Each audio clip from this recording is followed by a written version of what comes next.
My father's friend had a butcher shop and he needed an apprentice. And I was finishing school at the same time and it all connected and I started. Plus we supply the meat to the butcher shop because we had a farm. So it all became connected. I was selling it, my father was supplying it. So I had a good connection on where the meat was coming from and how to sell it.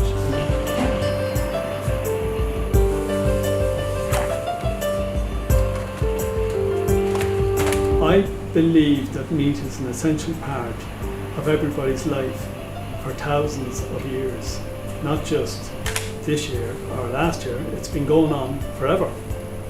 And it's nature. It's just the way nature evolved.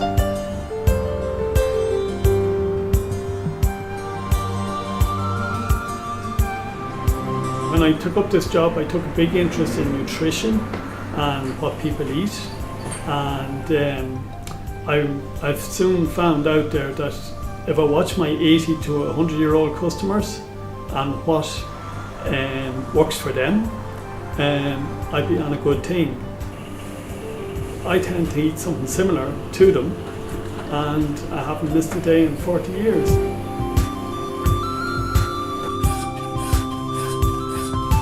We in Ireland have the best young heifers that come off the best land and they're being bred from generation to generation, the same breed.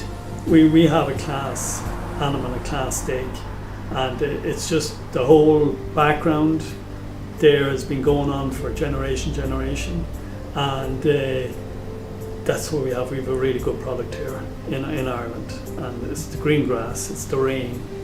You know, we've more of that than anyone else. We've been farmers for generations, and when you work with a customer, she tells you how her dinner turned out on Sunday or Monday, whatever, and you're listening to the good or bad reports, and then you can follow the chain back right to the animal, you know, and you find a pattern that works. You go back to the farmer and you say, this is the pattern I need, and he's willing to work with you, you're willing to work with him, and next thing you have a satisfied customer coming in. When I serve a customer and they ask me for a product, first thing I do is imagine them bringing it home, cooking it, and how it's going to work for them. Christmas time, the Romanian customers, they come in and buy pigs, you know, and it seems to be a very important part of their life and their tradition, and we seem to have pigs that they like. There ain't really much. A Romanian man comes in, buys pig.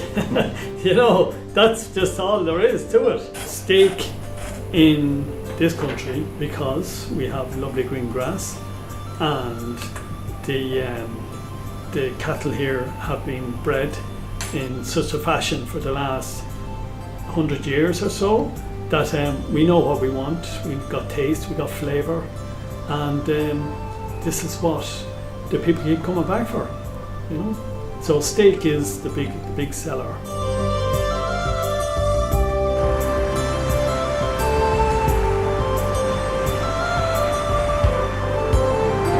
I fear that the multiples will damage what we have.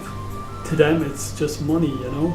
To me it's family, community, you know, food, nutrition.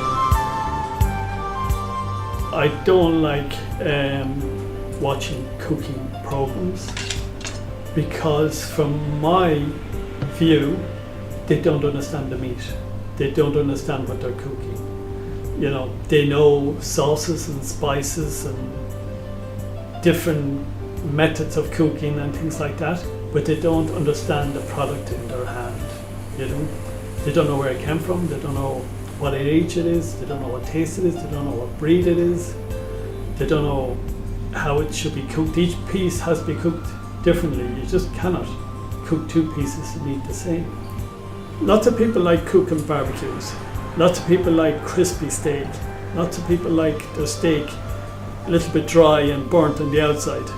So same with a frying pan. You can cook a steak in the frying pan and it gets that charcoal burnt taste on the outside. I personally don't like burnt meat, so that's why I do mine in the oven. Today I cut a T-bone steak and I put it in display there. It's a lovely bit of strip line sitting on top of a bone with a lovely fillet in under it. Taste and tenderness, it's a dream come true. And on a Sunday, when you have time to sit down and relax and enjoy it, it's the most pleasurable meal of the lot.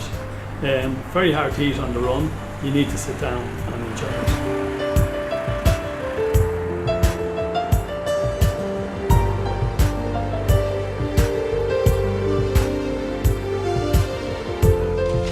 My preference for cooking steak is I love the taste of steak, and the juice is the tastiest part of the steak. So basically I would put it on a tray, put tin foil down on a tray, put the steak on top of the tin foil. I would put the tray under the griller and I gently brown it on both sides. When gently brown, I seal the steak by putting the tin foil, closing the tin foil over the top of it, and then turn the griller to oven. And within 15-20 minutes, depending on your preference, you have a lovely cooked steak, and then all the juices are saved, and that's, to me, is the most important part of steak, saving the juices, and the nutrition is in the juices as well, you know.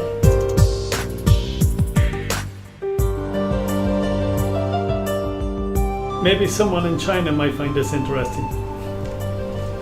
Are you doing it in different languages?